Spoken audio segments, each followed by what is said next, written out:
বিসমিল্লাহির রহমানির রহিম। সকলকে আসসালামু আলাইকুম এবং সকলকে লার্ন বাংলা উইথ প্রিয়তিতে স্বাগতম। আজকে আমাদের পাঠ নবম দশম শ্রেণীর প্রথম গদ্য প্রত্যুপকার।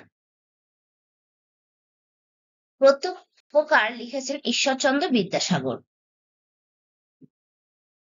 চলো গল্পটি শুরু করা যাক। এই গল্পটি মূলত প্রত্যুপকার বলতে বোঝায় উপকারীর উপকার করা।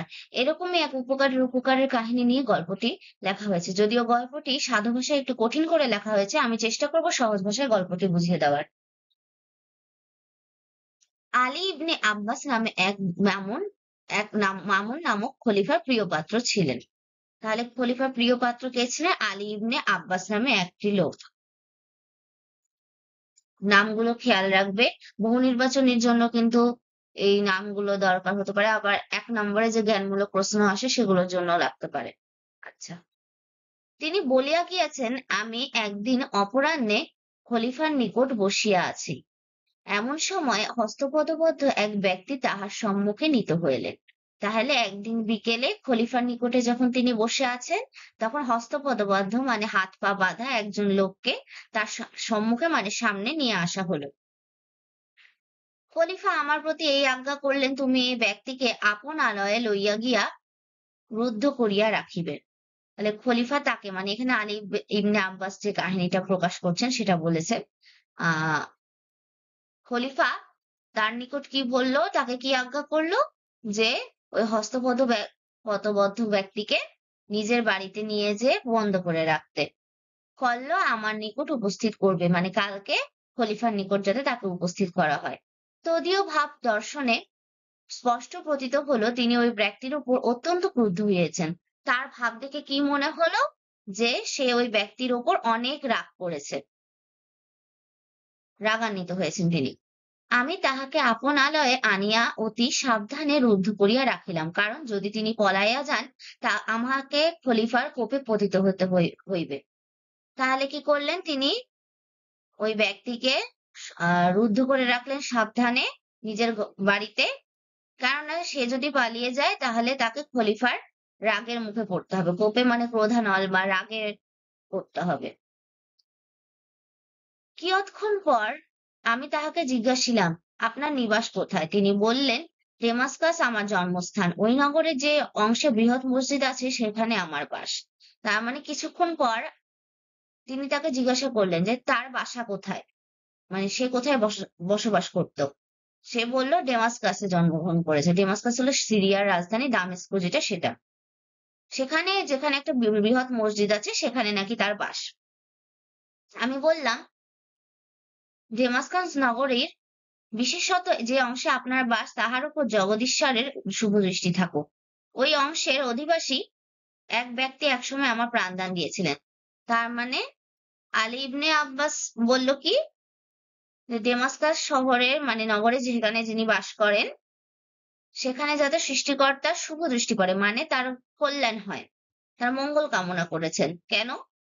সেখানকার একজন লোক তার প্রাণদান দিয়েছিল, তাকে সাহায্য করেছিল। আমার এই কথা শুনিয়া তিনি সবিশেষ জানিবার নিমিত্ত ইচ্ছা প্রকাশ করিলে আমি বলিতে আরম্ভ করিলাম। মানে তখন সেই বিষয়টা সম্পর্কে তার জানার ইচ্ছা হলো এবং সে বলতে আরম্ভ করলো।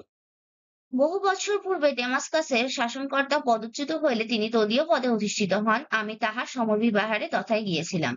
মানে অনেক বছর আগে কি হয়েছিল, ডেমাস্কাসের যে শাসনকর্তা তার পদ হারিয়েছিলেন এবং সেই পদে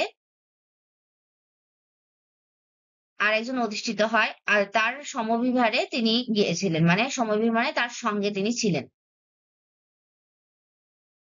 পদচ্যুত শাসনকর্তা বহু সংখ্যক সৈন্য লইয়া আমাদিগকে আক্রমণ করলেন। তাহলে এখন যে পদচ্যুত হয়েছে আর যার মানে যে এখন পদটা পেয়েছে তার সাথে যদি কোনো সঙ্গী থাকে তাহলে তো যে পদচ্যুত হয়েছে সে তাদেরকে আক্রমণ করতেই পারে। তো বহু সংখ্যক সৈন্য নিয়ে ওই পদচ্যুত শাসনকর্তা আক্রমণ করলেন। আমি প্রাণ ভয়ে পলাইয়া এক সম্ভ্রান্ত লোকের বাড়িতে প্রবিষ্ট হইলাম। সে প্রাণ ভয়ে একজন সম্ভ্রান্ত লোকের বাড়িতে গেল। গৃহস্বামীর নিকট গৃহস্বামী মানে গৃহের মালিক, অতি কাতর বচনে প্রার্থনা করলেন, আপনি কৃপা করিয়া আমার প্রাণ রক্ষা করুন। আমার প্রার্থনা বাক্য শুনিয়া গৃহস্বামী আমার অভয় প্রদান করিলেন। আমি তদীয় আবাসে 1 মাস নির্ভয়ে এবং নিরাপদে অবস্থিত করলাম। তার মানে এক গৃহস্বামীর বাড়িতে তিনি প্রার্থনা করলেন তার প্রাণ রক্ষার জন্য, এবং সেখানে তিনি 1 মাস নির্ভয়ে এবং নিরাপদে সেখানে বাস করলেন।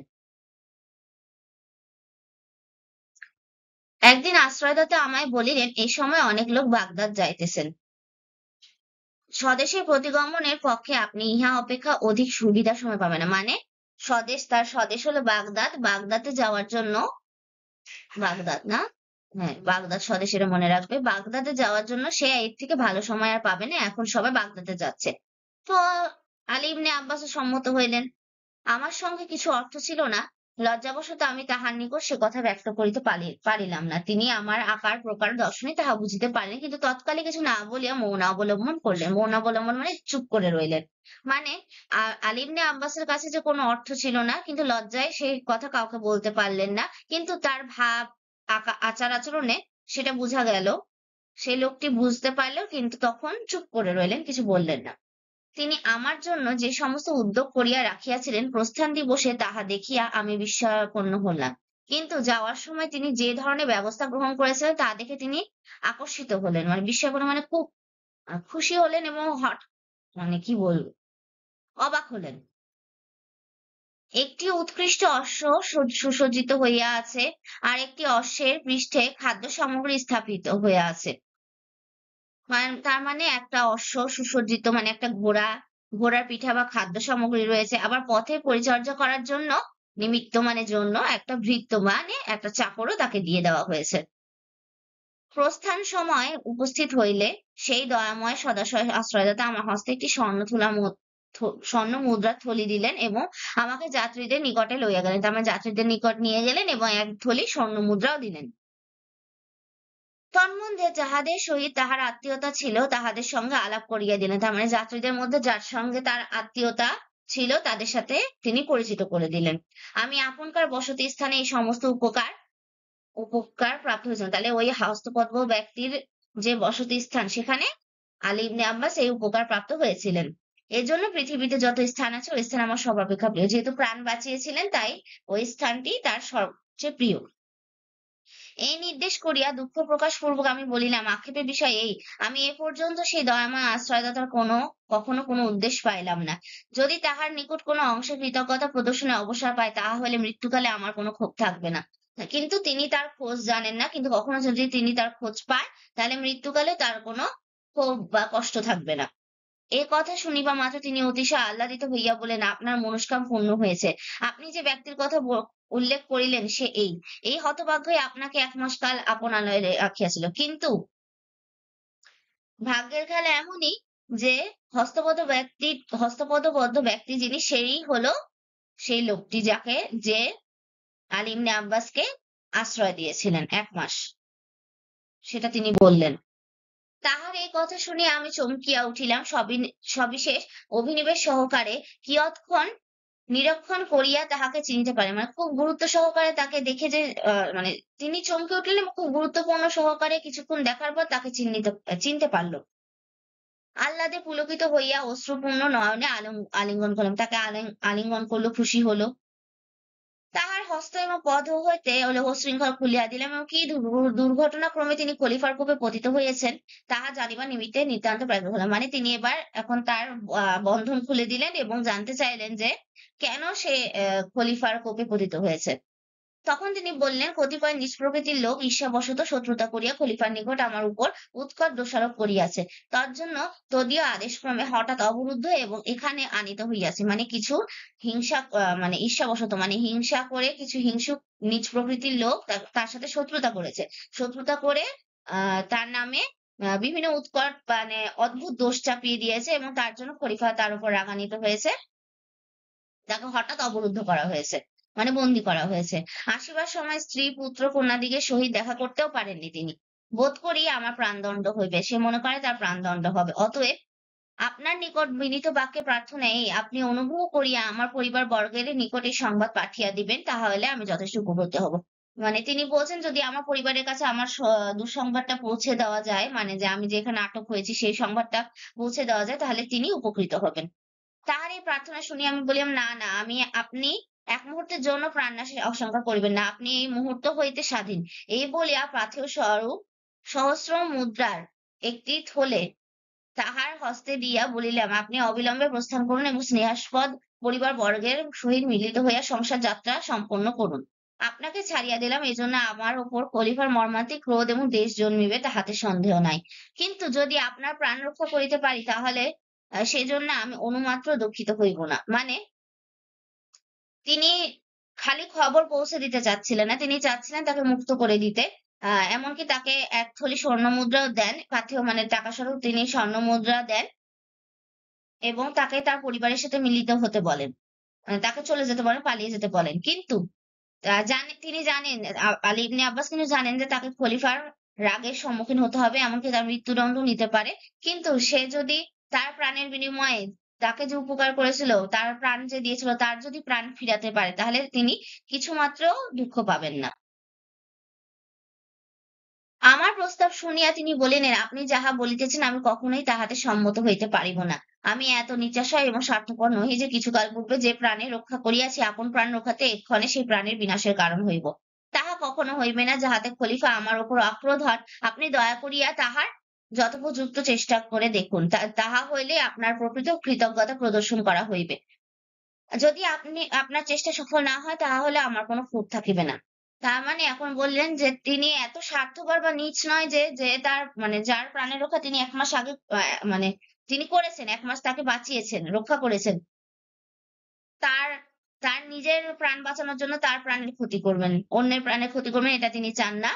কিন্তু বরং তিনি বলছেন যাতে খলিফা তার উপর রেগে না থাকেন, তিনি খলিফা যাতে তাকে খুশি মনে ছেড়ে দেন।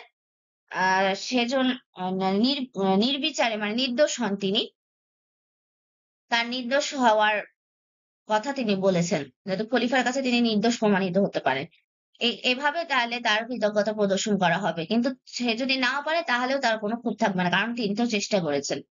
পরের দিন প্রাতঃকালে আমি খলিফার নিকট উপস্থিত হইলাম। তিনি মানে পরের দিন ভোরে খলিফার নিকট গেলেন আলী আব আলী ইবনে আব্বাস। তিনি জিজ্ঞাসা করিলেন, "সেই লোকটি কোথায়? তাহাকে আনিয়াছ?" এই বলিয়া তিনি ঘাতককে ডাকাইয়া প্রস্তুত হইতে আদেশ দিলেন। তিনি জিজ্ঞাসা করলেন যে ওই লোকটিকে এনেছো কিনা? দিয়ে তিনি ঘাতককে মানে জল্লাদকে ডাকলেন তার মৃত্যুদণ্ডের জন্য।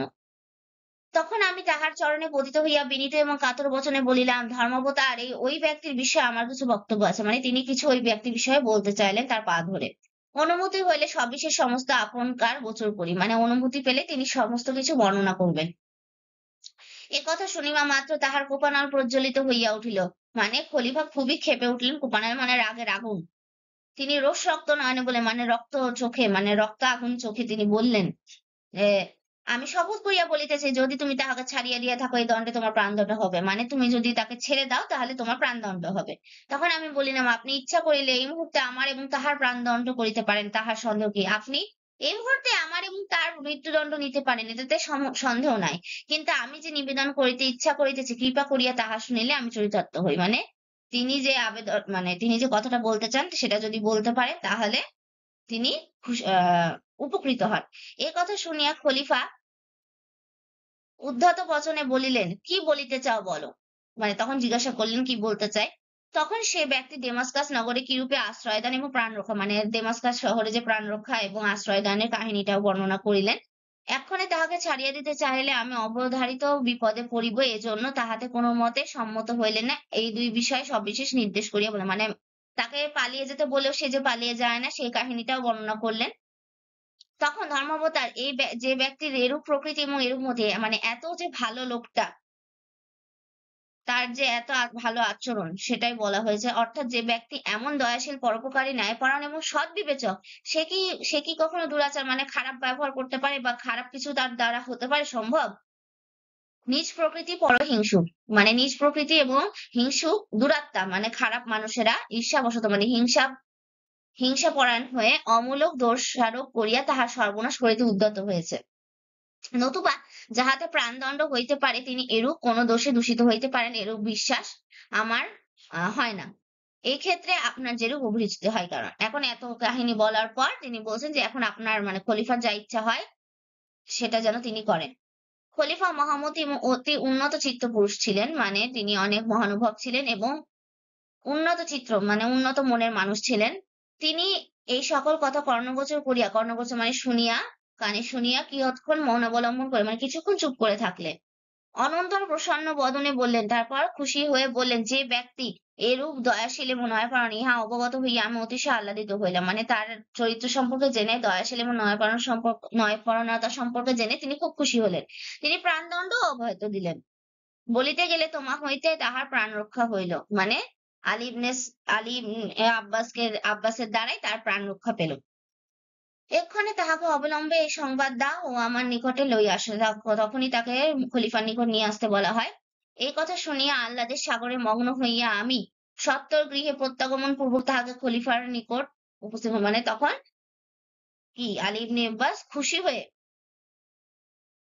তাকে নিয়ে আসলো খলিফার কাছে। খলিফা অবলোকন মাত্র প্রীতি প্রফুল্ল লোচন মানে খুব খুশির চোখে দেখলেন, মানে বন্ধু সুলভ চোখে দেখলেন। কি দেখলেন? সাদর বাচনে সম্ভাষণ করিয়া বললেন এবং সাদর বাচনে মানে খুব খুশি হয়ে মানে বরণ করে নিলেন এবং বললেন, তুমি আদরের সাথে বললেন, তুমি যে এরূপ প্রকৃতির লোক তাহা আমি এর পূর্বে অবগত ছিলাম না। মানে তিনি আগে জানতেন না যে তিনি এত দয়াশীল এবং ন্যায়পরায়ণ।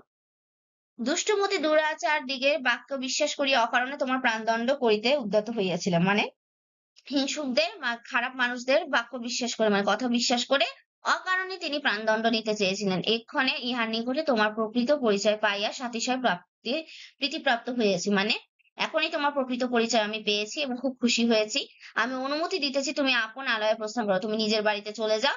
এই বলিয়া খলিফা তাহাকে মহামূল্য পরিচ্ছদ সুসজ্জিত 10 অশ্ব 10 মানে কি কি দিয়েছেন এটা কিন্তু খেয়াল রাখতে হবে। মহামূল্য পরিচ্ছদ দিয়েছিলেন, 10 অশ্ব, 10 খচ্চর। খচ্চর মানে হলো গাধা এবং ঘোড়ার মিলিত এক ধরনের প্রজাতির প্রাণী যে হলো মাল বহন করে।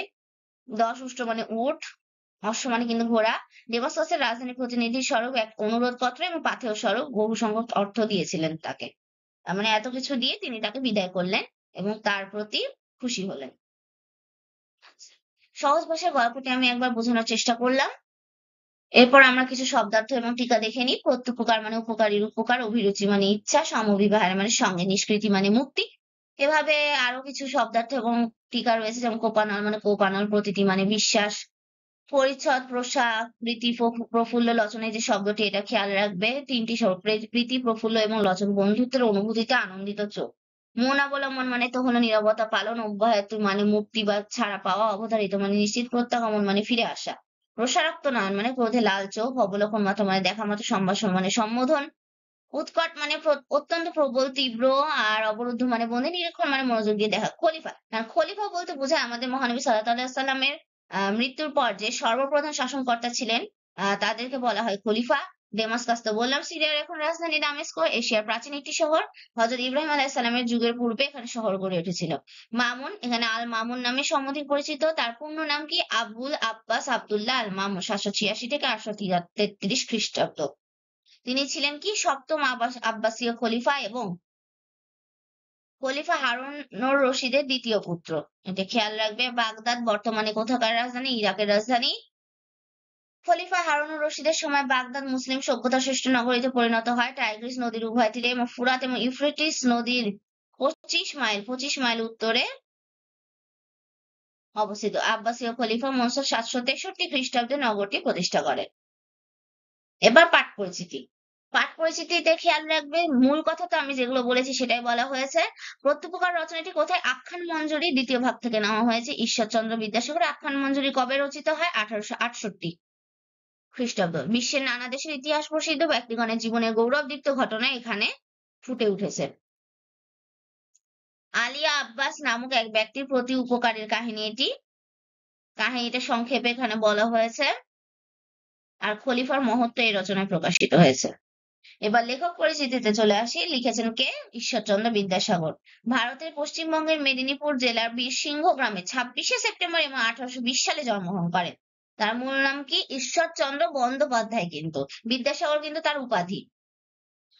তিনি ছিলেন কলকাতা সংস্কৃত কলেজের ছাত্র। প্রথমে সংস্কৃত এবং পরে ইংরেজি ভাষায় পাণ্ডিত্য রচনা করেন। দানশীলতার জন্য তিনি দয়াসাগর নামেও পরিচিত হন। একাধারে পণ্ডিত, শিক্ষাবিদ এবং সমাজ সংস্কারক এবং খ্যাতনামা লেখক হিসেবেও প্রতিষ্ঠা লাভ করেছিলেন তিনি।